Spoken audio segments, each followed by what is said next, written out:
Dyslexia is basically, it's a neurological disorder that stems from a deficit in the phonological processing area of the brain. But what it looks like in the classroom is difficulties with reading, writing, spelling, reading fluency, and reading words, word decoding. So one of the things we do in here, that's one of the key principles of reading, is phonemic awareness. And so we use these types of squares, these sound pictures, but we also use colored squares for children to just listen to the word, hear the sounds in the word, and manipulate those sounds. So they'll do an adding of a phoneme, a deletion of a phoneme, or manipulating, like moving it around in the word. That's really important. It's really one of the foundations of reading. And it also helps them with spelling. So it's reciprocal in nature. So if they can tap it out, sound it out, they can hear those individual sounds, and it works for both blending words to read and then also in spelling. I love seeing kids take off, because basically what they really need, and it's in the dyslexia handbook, is a certain type of instruction, but in general it's just good instruction, and all kids benefit from it.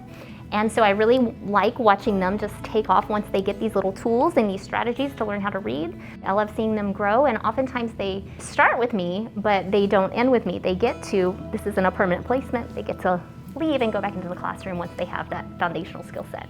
One of the things I love about my job is that I get to help teachers as well, because they come to me with a lot of questions, or how to teach a certain kid, or how to change the instruction to tailor it to certain children.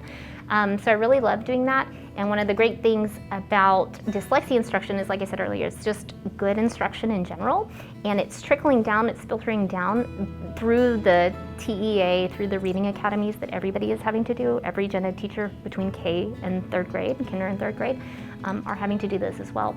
So everybody's being exposed to this great instruction. You got it. Sat. Sat. Dyslexia is very common. It's a broad spectrum. You can have it severely or just barely and not actually need full-blown therapy. Our students with dyslexia generally have strong reading comprehension. Their vocabulary is good, but once they find out if they're dealing with dyslexia, often it's very much a relief to them, and to start getting the therapy and to understand, hey, I'm really smart, I can do these things. And then it just helps them as an all-around student to feel better about themselves. So our goal is to understand the structure of the words, then words can become sight words, which means it can come to you without even thinking. It feels like you're not even thinking about those words. And that's when you can become a fluent reader, and you can concentrate on the meaning of whatever you're reading, the passage. You're not even paying any attention to the structure of the word anymore once it's background. And every student is different. Generally, students will read a little bit slower and have to work a little bit harder. It's hard to have dyslexia. You have to work hard, and that doesn't go away.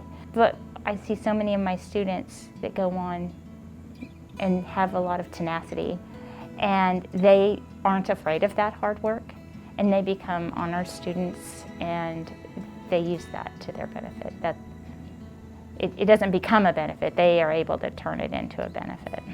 When they start to feel successful, that's just a huge victory, and very motivating for me.